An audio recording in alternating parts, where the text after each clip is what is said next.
One of the most intimidating emergencies that pilots face is the engine failure in flight. And yet, despite the stakes, very few pilots actually practice their skills to meet this emergency to the point of proficiency, let alone maintain that proficiency over time. So today, we're going to take the Luscombe up and look at what it actually takes to put an airplane into a field, a road, or even a parking lot and walk away. We're going to look at the skills, judgment, energy management, and mental discipline that it takes to make a successful forced landing. Let's get started. All right, everyone, welcome on board. We got the Luscombe started, run-up's complete, NOTAMs are checked, weather's checked. I've got a place north here of Wahoo with no towers, no obstructions, so that we can do our engine out work here without having to be on the constant prowl for towers. So we're going to depart runway 02, winds are out of the north, and we'll get started. We're clear left, clear right, turning right. Wahoo traffic, Luscombe 77903 is on the ramp, taxi 02, Wahoo. Alright, we got a short taxi and a short hop out to the area we're going to use for practice this morning. And on the climb out, I'll talk about a few little things I normally talking about in ground school. And Wahoo traffic, Luscombe 77903 is departing runway 02, Wahoo.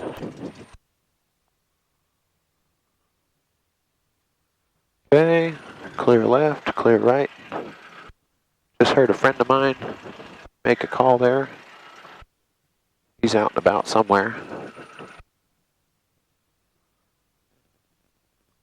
And we got 02 identified, slight left crosswind. Here we go. Here we go. Alright, power set, pressure's in the green. 4969 Romeo, leaving the traffic pattern, heading north.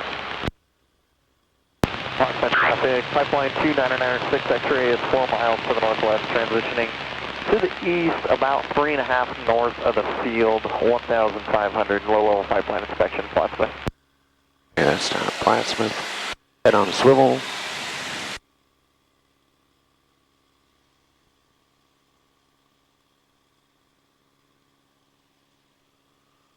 Oh, got a flock of birds off the left there. Should be clear on them. Pressure and temp still good, speed's good, she's climbing good. And Plattsmouth traffic departing to the north. Are you going to stay at your current altitude? Traffic Cherokee 51160. Well, it's Saturday, so it's probably going to be a little busy on the radios. Okay, so thing number one to talk about, hand on throttle.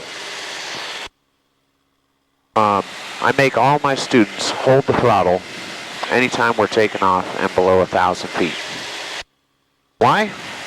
Because if the throttle creeps back on you for whatever reason, you may very well not have time to even troubleshoot that. Right? Because you're going to have to be pitching the nose over, getting the airplane down. Wahoo traffic, clear mental 5530 Fox Tango, 10 to the north, inbound Wahoo. And Luscombe 903 is 2 miles north of Wahoo, headed northbound. We'll be climbing to 3,000 and working between Cohen and Cedar Bluffs. Okay, I'll be looking for you. I'm following the highway south and out of Cedar Bluff now at 3,000. Okay, I'm just west of the highway. Okay, I'll stay on the east side. Okay, we're coordinating there. Got to make sure we agree on which highway. Probably this highway, yeah. So I'm going to work my way to the west a little bit. Anywho, so yeah, we want to keep our hand on the throttle at low altitude. I see a lot of people, they take off, they get the power up, and their hand just comes back, and it's kind of floating back here, right? Well, if you're not doing anything with it, why not guard the throttle? And carb heat for that matter. Right, one of the big things I also see when people do go-arounds and stuff like that is forgetting the carb heat. So, right, if your thumb just always is naturally sticking out there to come get the carb heat, you won't forget it. You can fly like that. Okay, so you might be saying, oh, Dave, you're talking about engine failures. You must be paranoid. That barely happens to anyone. Well, it's happened to me. I'd be a dead man today if I hadn't been close enough to an airport and stayed high and tight enough to make it down. Had a issue with the carburetor, mechanical issue. Don't know exactly what it was. Mechanics fixed it. We were off and flying the next day. Over traffic, Cherokee 51160. But yeah. So engine failures do happen. They can happen for multiple reasons. And, you know, there might be someone watching this video. It's going to happen to you. And you don't know who it's going to be. It might be you. It might be the next guy who watches the video. You don't know. I don't know. But they do happen. In fact, shout out to the guy who's just calling in there. We're coordinating our passage here. He had one in the airplane that he's flying right now. So, yeah, you can talk about how rare it is till you're blue in the face, but that doesn't mean it ain't gonna happen. Okay, let's see here. Make another call. Hey, Luscombe, 4 miles north of Cedar Bluff, east side of the highway, looking for you. Roger, we're now west of the highway, 3,200 on the highway, just coming off the airport at Wahoo. Okay, I'll stay on the east side. More traffic, Cherokee 51160. All right, we're still looking for him. That doesn't mean there ain't someone else out there, so let's keep a looking. Right now, as I said in the intro, how good of a job are we doing as an industry at preparing people for engine failures? And I think the answer to that is really bad, to be honest, really bad. Let me speak first from my own experience. Oh, I got him in sight. Wahoo traffic, Luscombe 903 has the experimental in sight, no factor. I got you out there, too close for missiles, switching to guns. I did a total of 3 engine out simulations prior to getting my private pilot certificate. 3. And they were all on separate days. And I did 0 power off landings before I got my private pilot certificate. So based off of my experience flight instructing, that don't cut it. 3 times simulating the top half of the forced landing simply is not enough. Now I've had students come to me, believe it or not, I've had students come to me who said the first time they ever did an engine out simulation was on their check ride. Their instructor forgot to cover it. Right?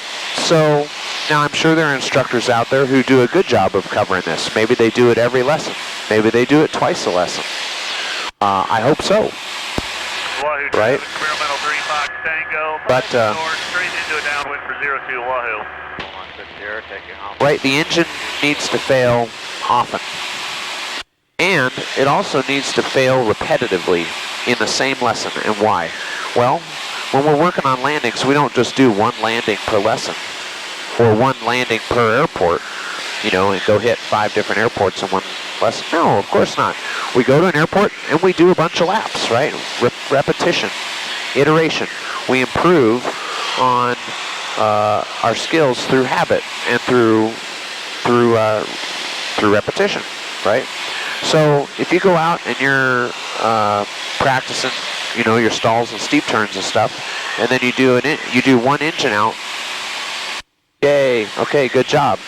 Well, how are you going to know, unless you repeat it, if what you did was repeatable or not, right? If it actually was a luck or if it was actual skill. Right? Now that's not saying you have to do 2 every single time, but it's a definite skill with what's admittedly a fairly complex procedure, and so we need to practice it, and we need to practice it a fair bit. Okay, so now we're just going to walk through the procedure that I use, and I'm going to do some clearing turns here. And admittedly, I try to get out every 6 months and practice this. Along with just watching students do it, talking them through it. But I like to go out in the Luscombe every 6 months. I come out to this area here north of Wahoo, where we got nice big open area and no towers to worry about, and I just give myself engine failure, engine failure, engine failure, engine failure, and I see how I do. And admittedly, it usually starts out kind of rough. And guess what? It's been about 6 months since I did this last, so that my guess is it's going to be a little rough. Okay, I got one town in sight and another, so I know where I'm at. I'm purposely not looking down, and even though I'm in an area with really big fields, I'm trying not to look at particulars here so that I kind of give myself a good chance at finding a place here. So we're going to pull the power back. Wahoo traffic, Idle. 8 Lima Tango, 3 miles south, we're landing 3-1 Wahoo. Okay, so I slow down, I get the trim all the way in, I pick a place to land. The winds are out of the west-northwest today. Alright, I got a good dry field picked out. I can land to the north. It looks pretty flat. I'm going to start circling around it. And now I'm going to pull up 121.5.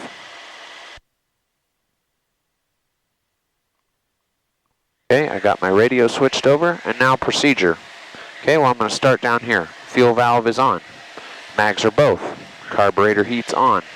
Throttle, it's at idle, and primer is in and locked. Okay, now that's not to say that those things are a guarantee cure for the engine coming back to life. Might not be. But they're kind of the first places we check, right? Maybe you try carb heat on, carb heat off. Maybe you try different spots in the throttle. Maybe you try running the engine on the primer. There's lots of different things you might try here. But we do that. Okay, no luck. Well, now we shut everything off. Fuel valve off. Mags both. Carb heat, doesn't matter. Throttle, idle. Engine's off, right? Now I'm spiraling down over my point, but I've still got picked out here. I'm about to come through 1,000 feet, which is going to put me on a downwind, and I'm going to make my call. Mayday, mayday, mayday. See, I got the radio switched, and I didn't make the call. I told you it would be rough. Mayday, mayday, mayday. Luscombe 77903 is 8 miles north of Wahoo. Engine failure. We have a field picked out. Signing off. Okay, got that done. Now I prepare for landing. Okay, I'm going to bolt my door open, and fuel's off. I don't have a master system on this, so here we go. Now I'm going to go no lower than 1,700 feet. That's 500 feet above the ground here. So I'm going to start my base turn. We really don't have anywhere out here that we can go to the surface unless it's a runway, which is a pretty common thing here, even in the Midwest. Okay, I'm on my base, and I'm going to level off at 1,700 as I turn final, clear left.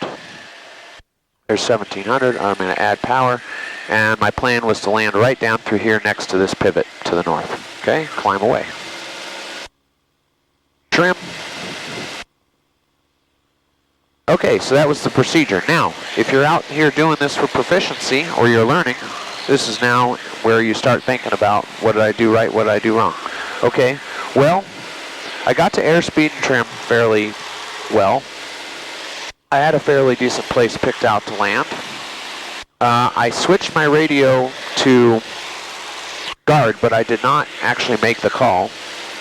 I troubleshooted, and I was kind of talking through it, so I was a little slow with that. And then I had to think twice a couple times as I was isolating everything after we decided the engine wasn't going to help.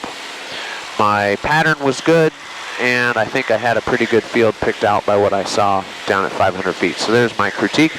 Now I'm going to climb away, and yes, lots of big open fields, but I'm going to try and not look too detailed as I climb back up so that I'm not giving myself too much help as we come up. So now as we climb, let's talk about something. Okay, well, the first thing to talk about is trim speed. So one of the first things you need to do when you get in an airplane, if you're learning it, is you need to know what speed or what position of the trim do I need to set to get as close as I can to my best glide speed. And in the Luscombe, best glide speed is about 65 miles an hour. And unfortunately, in the Luscombe, most Luscombes, not all, but most of them, will not actually get you down to 65 miles an hour with the trim. They'll get you to about 80 power off. it's kind of an unfortunate way that Luscombes were set up. Now, a lot of more modern trainers like Cessna 172s and Cherokees, most of them, if you go to full nose-up trim, you're going to get pretty darn close to best glide speed.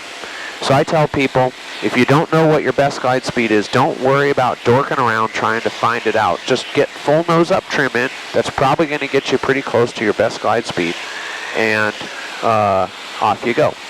And you know, we can debate the aerodynamics of best glide speed, minimum sink speed, if you're familiar with that, and all this kind of stuff, and speed into a headwind all day long.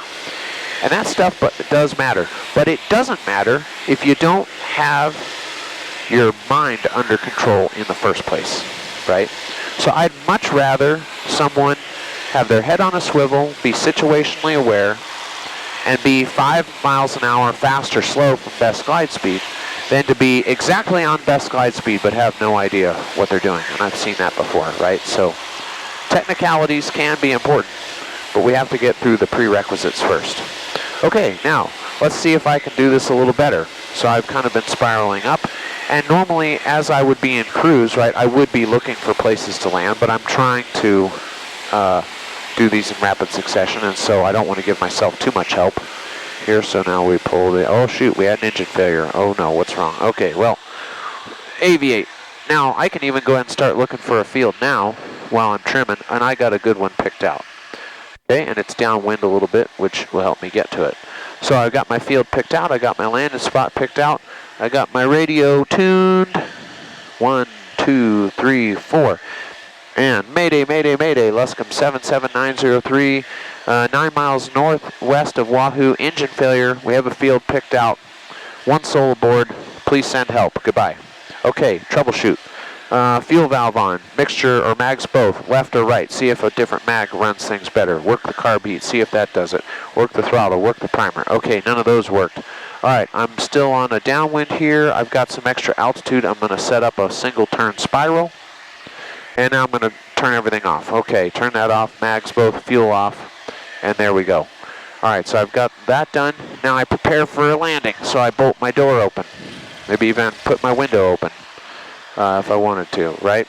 I've got my seatbelt tight, right? Is my seatbelt really good and tight? Well, hopefully it's tight from when I took off, but you give it another tug, right? Okay. I'm coming around. I also have my emergency spot locator here, so I could come in here, lift the SOS cover, which just broke off, and push the SOS button. Okay, so I got that done, and I'm looking a hair far from where I'd like to be, so I'm steepening up the turn. Once again, no lower than 1,700 feet. I'm coming down. My goal is to beam my touchdown point at 1,000 feet. Which I'm slightly high or slightly low here by 100 feet, but no problem. We can work that as we come around the pattern. Okay, I'm setting myself up for a half-mile base. Okay, maybe I can make another radio call if no one came back to me that first time. Right, hopefully on guard, the airliners and private jets are going to write my tail number down and transmit my information to ATC. Once again, no lower than 1,700 feet, which basically puts us right at our base to final turn. I'm going to add power, level off here at 1,700 feet, turn final, and show you the field. It's going to be this field right down here, and I would be landing right next to that rut to the right of it, and then there's a farmhouse right to the left, so I'll just get out and walk over there and tell them that I just dropped in. Sad joke. All right, climbing away. Power set, carb heat's in, trim is set, hand on throttle and carb heat, climbing away. Okay, so now we've repeated the process and it got better. So we'll climb back up, talk about something else, and then do it again, see if it gets better from there. So what did I do better this time? Well, I remembered the spot this time. I got through my troubleshooting a little bit quicker. My glide was not bad, but I was also a hair low at my base point, so my energy was just slightly off. And I feel like I had a little bit more time to think through things this time. Okay, so that's that. Now let's talk about winds and speed. So one of the biggest things I see is people landing or setting up for a field that does not put them into the wind. And this is deadly. This is potentially deadly. So let's talk about why. It all comes down to kinetic energy. And hopefully I'll put the equation right here. Right, 1/2 mv squared. So let's think about that. Let's say I touch down in my Luscombe at 60 miles an hour. Or that's my glide speed on final approach, okay? Now, let's say I'm gliding into a headwind of 10 knots. So my ground speed would be 50 miles per hour. And if I plug that into 1/2 mv squared, I get out a number. And then, let's say that I land downwind. So now my ground speed would be 70 miles an hour when I plug that into 1/2 mv squared, and I get another number. And we see that the energy, the impact energy, which goes with the velocity and the mass, is almost double at 70 miles an hour than it is at 50 miles an hour. So simply choosing to land into a headwind versus landing into a tailwind could make the difference between double the energy being applied into your forehead and into your body in a collision. I'll take half the energy, the impact energy, please. Yes, and thank you. Right, so it's very important to bring the airplane controlled and yet as slow as possible into the scene of the accident as possible, right? So we see just how important that is. Now, what does that mean? Well, it means, first of all, that we have to know the winds on the ground. It also means that we have to know the winds aloft, right? Because the winds aloft are going to take us down to our point, to our winds on the surface, and we need to know both. And that is a huge mistake I see. Right, if you're flying, or if you're not flying, if you're sailing a sailboat, there is no way, and maybe if any of you sail, you can correct me on this, but I can't see any way how anyone would ever go out in a sailboat without knowing the winds and the currents. Correct me if I'm wrong. Maybe some people just, off they go. I don't know. I wouldn't think so. The same should apply in an airplane. You should never take off in an airplane, period. For a proficiency flight, a cross-country flight, an instrument training flight, especially an instrument training flight, without knowing the surface winds and the winds aloft along your entire route of flight. That is something you need to know because we are dealing with that current of air and it can literally make the difference between making an emergency landing or not. So, there's my rant about airspeed. Now let's do it again. Bam! Engine failure. Okay, now this one's shaking violently. The airplane's shaking. Well, I'm going to get trim. I'm going to find a place to land. Ooh, these fields look pretty damp over in this neck of the woods. Okay. I'm hemming and hawing here a little bit. And I got a good one. All right, I got my place figured out. Communicate. 121.5. 1, 2, 3, 4. All right, my radio is set up. Mayday, mayday, mayday, engine failure. Luscombe 77903, 8 miles northwest of Wahoo.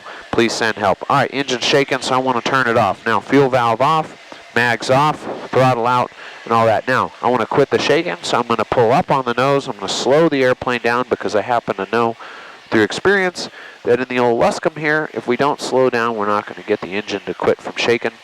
And so, or to get the airplane to actually stop. So, okay, I got the propeller stopped. Now I can speed back up again a little bit. Now I'm in a weird spot.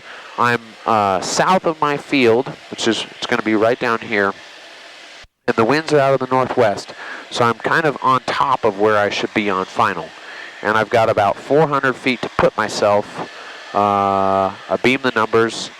But I'm going to guess that if I can be a few hundred feet lower than that, I can put myself on a good base. So we're going to shoot for that. So I'm going to shoot for 1800 on base, basically right down below me and to my left. So I'm going to make a left turn and I'll be on base into my field to land. And trim is set. All right, let's get the door open and prepare for impact. Seat belts buckled. Come into this slow. We're going to fly the airplane into the scene of the accident. Okay. So we're looking pretty good here. I'm coming around. My altitude's a lot better. I'm liking where it is now. And I'm going to be landing next to a pivot. For those of you not from Nebraska, pivots are the big giant spinny things out in the fields that water the fields. Again, no lower than 1,700 feet. I'm on my base, 1,800 feet.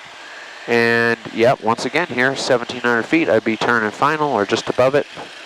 And I'd be landing down in this field straight ahead, right here, right in the bright spot there where the field appears to be the driest. So, oh, I went a little low there, so I'm gonna add power, climb away.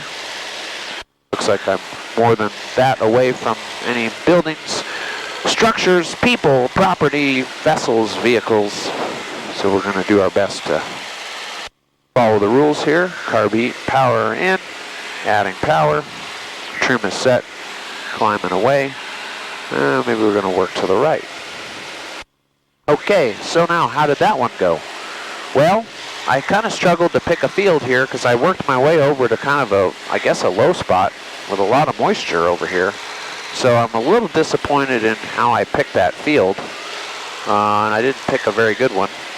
Not a bad one, but not a great one either relative to where I started. I said that the engine was shaking. I probably could have got that shut down before I got onto guard, and I also didn't get my spot activated. So, not the greatest, right? But this is why we're out here practicing. Okay, so now that brings up a good point of which field is good.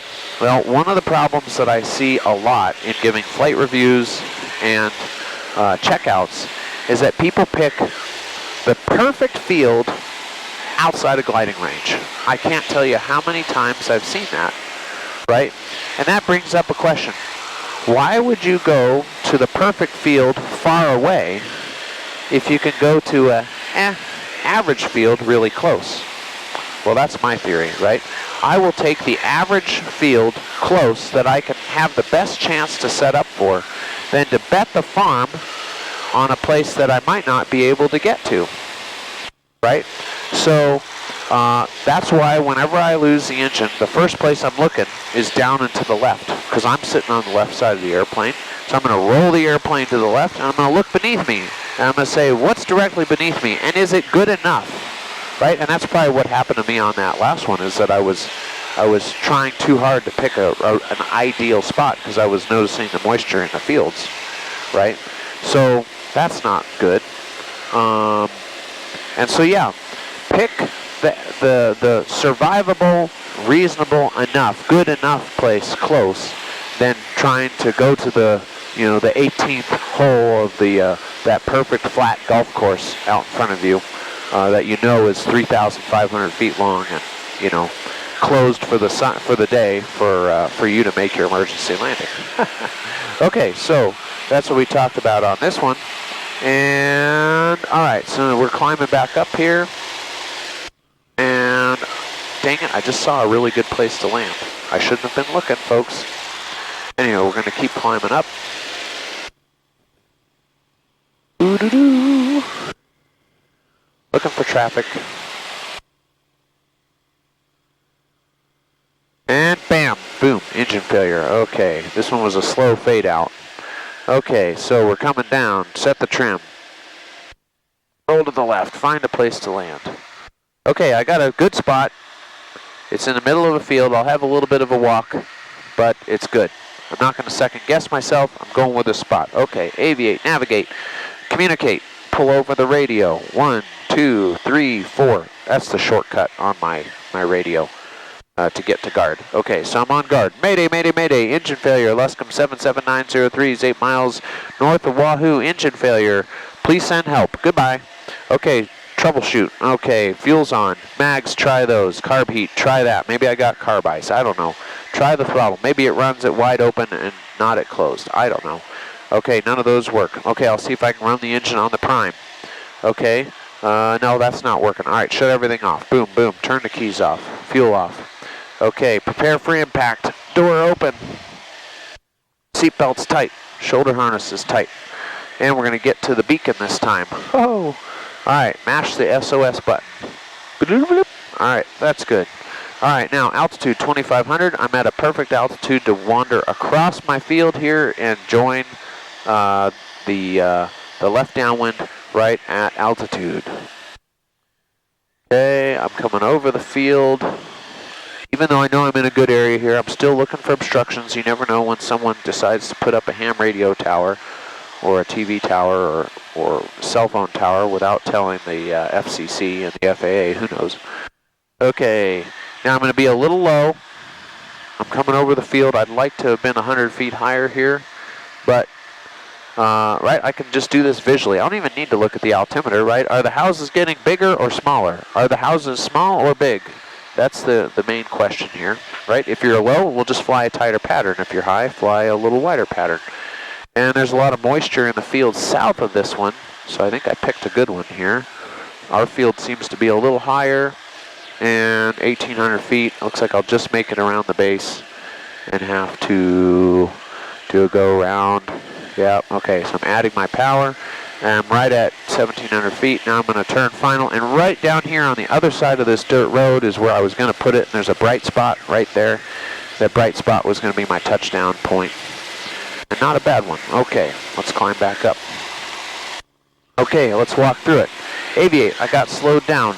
Navigate, I found a good field and I didn't dither. Communicate, I got the radio over and I made a call. I troubleshooted, I got it shut down, and I even got my beacon going and my seatbelt fastened. Okay, that was better, right? This shows you that perfect practice makes proficient, right? Squeeze me there. Whew, little sneeze. Hey, looking for traffic, looking around. All right, now let's think about something else for this one. Okay, so I was talking about a bright spot in the field this time. Well, that's something that you want to know, is kind of the terrain that you're flying over. What are you looking at, right? I always find it interesting when I get to look at an area from the ground that I'm used to flying over, because usually it's the other way. You know, you drive to the airport every day, you know the lay of the land, and then you go fly and you see it from a different perspective. Well, sometimes it works the other way. And, you know, sometimes you can be a bit surprised. You're driving through here and you're like, whoa, I thought this would have been a good place to land. Maybe not, right? You want to correlate as much as you can with what you see out driving about and walking around with what you see out the window. Very important things. And so here in Nebraska, we have a couple things that we have to deal with. The first is the actual terrain, right? And right now, north of Wahoo, this used to be a floodplain, so it is darn flat, right? It's really good farm ground, and that's a good thing. But you only have to go about 5 or 6 miles west of here, and you get into what we call the Bohemian Alps, where a lot of people from Bohemia settled back in the day. And it is very hilly, and maybe you can even see on the camera here, but you can see fields, fields, fields, fields, and then all of a sudden tree line, tree line, tree line, tree line, and it's very hilly out that neck of the woods, right? So maybe you want to be over flatland on your cross country rather than, you know, something that's hillier. Right, the foliage. There's a lot of discussion here in the Midwest. Do you want to put it in the corn, or do you want to put it in the beans, right? Well, the corn, hopefully it's not, the ears aren't forming yet, because those are going to go through the windshield, probably. But most people say that the beans are going to flip you. And maybe you can argue down in the comments about if you'd rather have the corn or the beans. Well, I was up with a student one time, and it was mid to late fall. They hadn't harvested yet. And I gave him an engine failure. And he picked out a field, and I said, corn, beans, or hay? And he's like, what? I'm like, what's in the field? He's like, I don't know, right? Well, if you go down in corn, good luck with them finding you if the corn's 7 feet tall, right? Or at least walking out. So, you know, there's things to think about. You might want to know what kind of vegetation your area has, right? Another interesting thing is that here in the Midwest, a lot of our little stream beds and valleys, they're really flat. So just off my left wing here, there's a creek that runs through here. And if you look like within a quarter mile either side of the creek, it is just flat as a pancake. and you know, you could be going through the Bohemian Alps over here. And again, there are a lot of places where it's really hilly, but if you find a stream bed, that stream was wider at some point, right, when this was all emptying out after the glaciers, I guess. And it's kind of flat through there, so maybe you want to go down next to a stream. Or maybe you're going to pick a road. Well, then you get into the question of, do you want a power line? Are you going to see the power lines or not, right? I'm going to leave those arguments up to the comments about what's best there. But anywho, so we're flying along, bam, engine failure. Okay, engine just quit. Trim. Trim. Okay, aviate, navigate. I gotta find a place to land. I was going for the radio first. Oh, I got a great spot picked out here. Nice and dry, flat, pointed to the north. All right, I'm gonna set myself up over the spiraling down point. I'm gonna come here to the radio. 1, 2, 3, 4. We're on guard. Mayday, mayday, mayday. Luscombe 77903 is 10 northwest of Wahoo. Engine failure. Please send help. Okay, troubleshoot. Fuel. Mags, try those. Carb heat, throttle, primer, didn't work. Shut it off. Fuel off. Okay, and I'm looking here good. I've got 1,000 feet to lose to get down to my perch point, as some people like to call it, the perch, which is just being a beam the numbers. And working around here. Okay, and prepare for impact. Door open. Seatbelts tight. Okay, and hit the beacon here. Alright, it's going. We're coming around, clearing for traffic. Once again, no lower than 1,700 feet. Okay, I'm looking pretty good. I'm out wider than my downwind here, 500 feet above. And the wind's going to push me in towards the field, so I'm going to have to make a pretty steep turn as I come around here. I don't want to get blown in too far. Keep her coordinated. 65.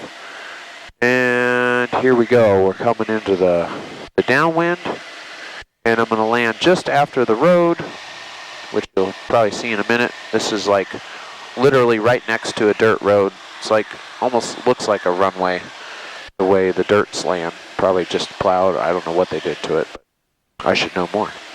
Okay, 2,200 feet. Oh, this is going to be perfect. All right, coming through 22. Yep, literally right abeam my point at 1,000 feet. That's good, right where I want to be, coming out. I don't want to be short because I'm going to come down short of the road, and that would be bad. And long is not going to hurt on this field at all. So more energy, better than not enough in this specific case. Maybe one last call. Mayday, mayday, mayday. Luscombe 77903, engine failure. We're going down right next to a dirt road to the north. 9 miles northwest of Wahoo.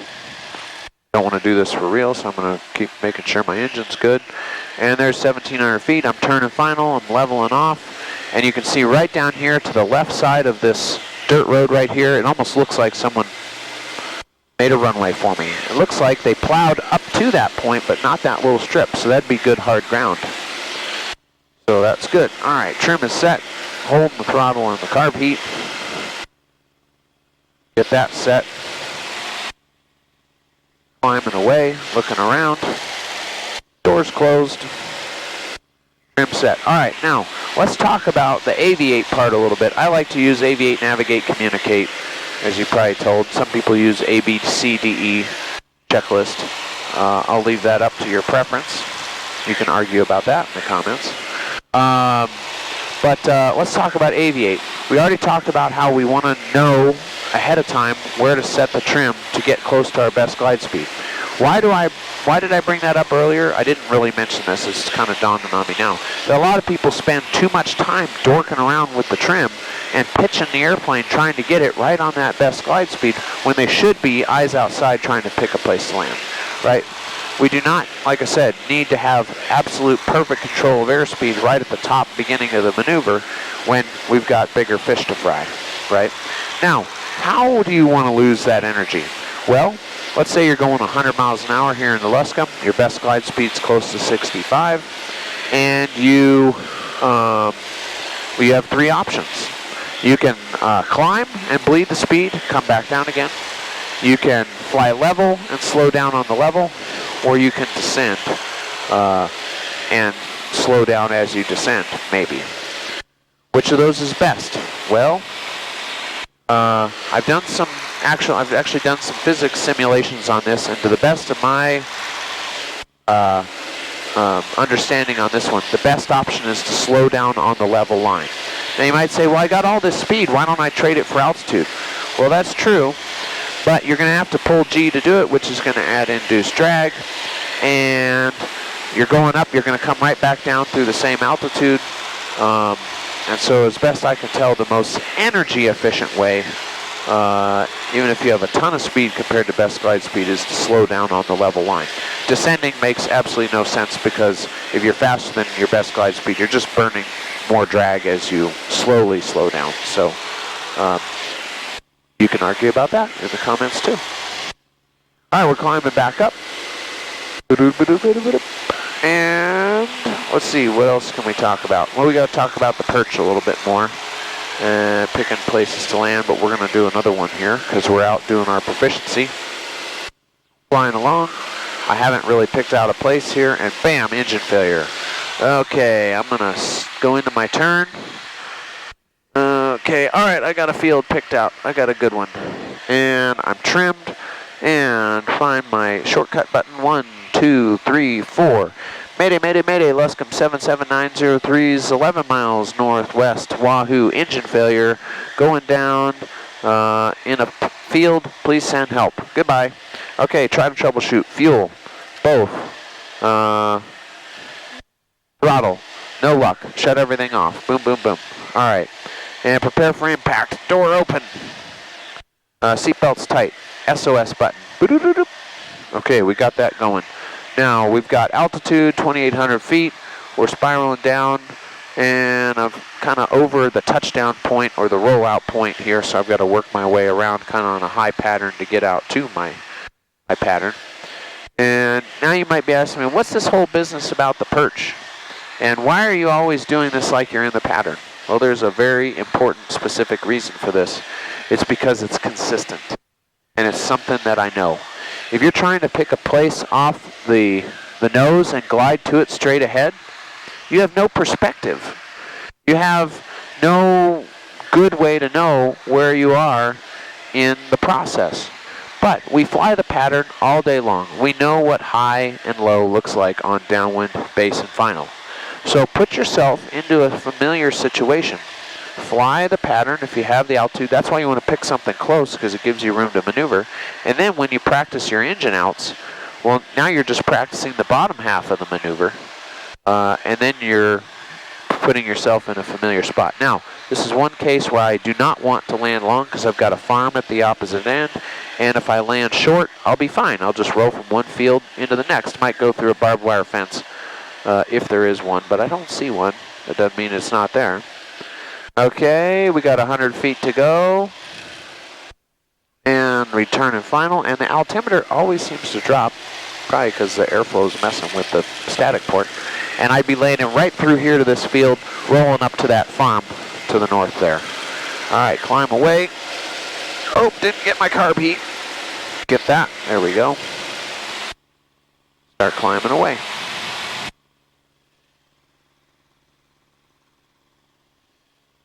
So yes, if you practice your power off 180s in the pattern, you'll have the last 1,000 feet figured out, right? If you have never practiced that, well then you're just SOL, right? Because you're just improvising everything. But if you can fine-tune the last 1,000 feet, well then all you got to do on the top half is put yourself at the perch or beam the numbers, right? And if you put yourself there, well, the last half is easy at that point. If you know what you're doing in the bottom half, then the top half is just connecting the dots. Okay, so let's see here. Clear right. Let's see, is there anything else to talk about here? I'm sure there's going to be something that I wish I had remembered that came up while I was practicing here. But I also don't want to waste your guys' time. So we might get the weather here and head back into Wahoo and do a power off 180 or two to see if I could actually do the bottom half. and we'll go from there. So let me get that set. 1259er7. 12,000 temperature 18 Celsius. Dew point 10. Altimeter 3003. Tiny change. Get the winds here. Wahoo Municipal Airport. Automated weather observation 1543. Zulu weather wind 300 at 4. Visibility. Okay, no change. 10. Clear below 12. Okay. Now we're going to listen to make sure we hear familiar things on the frequency. And I remembered there was one other thing I was going to talk about. We'll talk about on the way back here. It has to do with cruise. Wahoo traffic, Luscombe 77903 is 8 miles to the northwest, inbound 02 Wahoo. Okay, so here's the unfortunate thing about private pilot training. You're busy all the time. What does that mean? It means that even when you're out cross country, you don't have the time just to sit back and do what I like to call leapfrog. And leapfrog is just where you're thinking about a frog who can't get wet. Right, his doctor told him, you just had surgery, you can't get wet. Right, so he's got to hop from a lily pad to lily pad. And so when you're in cruise, what you should be doing is pick out a place to land, fly a little more, pick out another place. That way, everything's pre-planned ahead of time. Right? Traffic. Jump is away. We are flying single-engine airplanes after all. Here in about 30 seconds. We're not at the Titanic, like a 787 or a King Air or something like that, right? But the unfortunate thing about private pilot training is that you're so busy all the time that you don't get the time to just sit back, watch the fields go by, and pick out fields, right? And so, you know, for me, it wasn't until I bought this Luscombe and I just went on some just really long cross countries where I'm just sitting there for hours. Traffic, aviation Tango, left downwind 31 Wahoo. Okay, we got someone playing on the grass. Where we get to do that, right? So it's one of those skills, unfortunately, that you don't really have the time to practice it private pilot training as much as you might want. And that's why, as we all know, training doesn't end with the check ride, right? In fact, in many ways, it begins.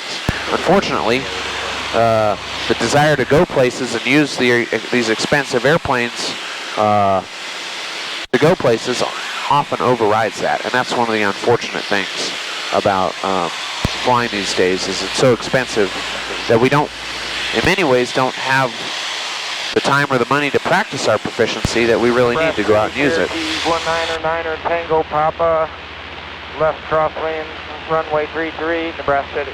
One of the things I'm really thankful for is that this Luscombe is really cheap to fly, right? I have the STC for non-ethanol, no gas, and I can go fly this thing with engine reserve for 30, 40 bucks an hour, right? Even with all the fuel prices up right now, which is great. About 5 miles here. Wahoo traffic, Luscombe 77903 is 5 miles to the northwest, inbound. We'll play on 31 Wahoo. Okay, so we're coming in. We'll need to work to the south a little more to join on a downwind for that. So there's that with cruise. Okay.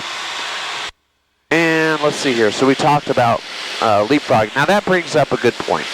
We were talking about the chance of an engine failure. Well, think about this. Let's say you go out to the lake for the weekend and your friend has a boat. And you see all this water coming into the boat. And he says, don't worry, as long as we keep the engine running and we keep it moving through the water, we'll be able to keep the water out. Would you get in that boat? That's what flying single-engine airplanes is, right? Well, as long as we got the engine running, right, we can keep her from sinking. Now, the good thing is that sinking into the air doesn't drown you like sinking into the water would in that boat. But I bet you would think twice about getting into a boat that had to move to keep from sinking.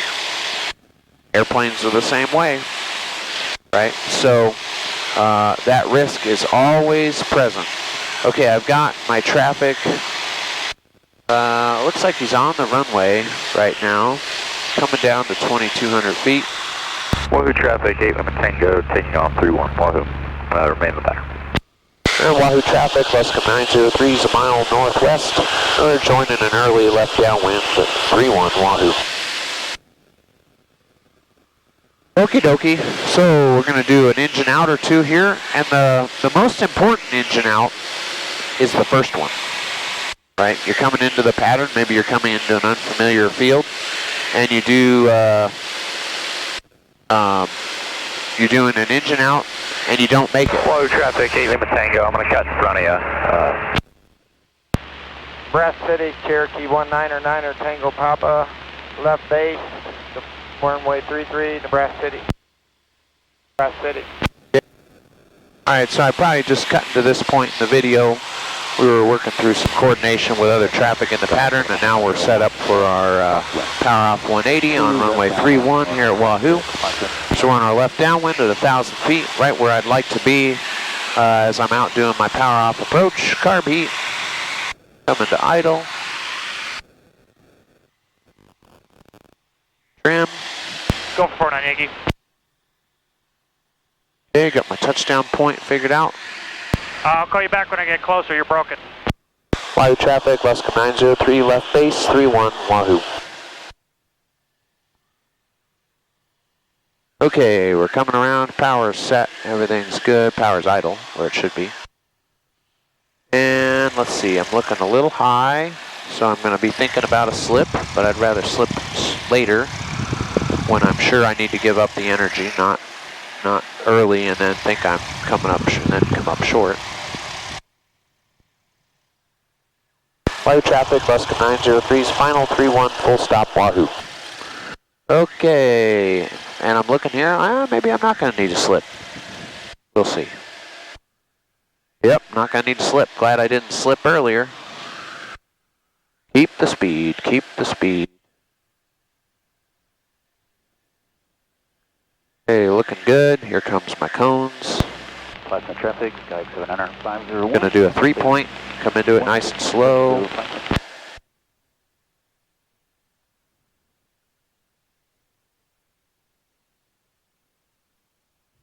And there we be.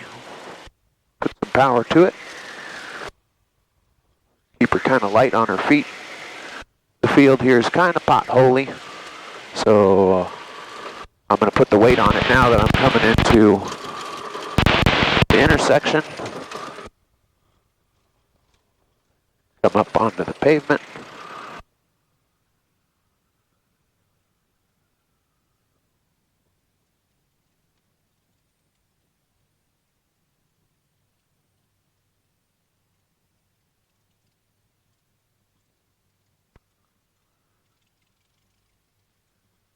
Wahoo traffic, Luscombe 903, clear all runways at Wahoo. Alright, fuel valve comes on. Reset the trim.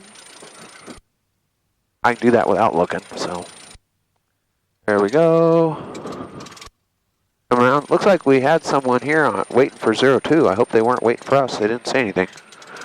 Fuel's off. Alright, we're coming into the spot. Alright, everyone, I hope you enjoyed this. Hope you found it useful. Leave some hate mail in the comments. Make sure to hit the subscribe button once, the like button once, and the dislike button twice if you feel like hitting the dislike button. And we'll see you in the next one. Let me know if there's something in particular you'd like to see. Might be energy management. Ooh, Traffic Cherokee 240 Whiskey. maybe it'll be other emergencies like engine fires or something like that, or we'll get started on patterns and ground rep. Who knows? Until then, we'll see. And now she's going to run out of juice. Just about. Fuel valve's off.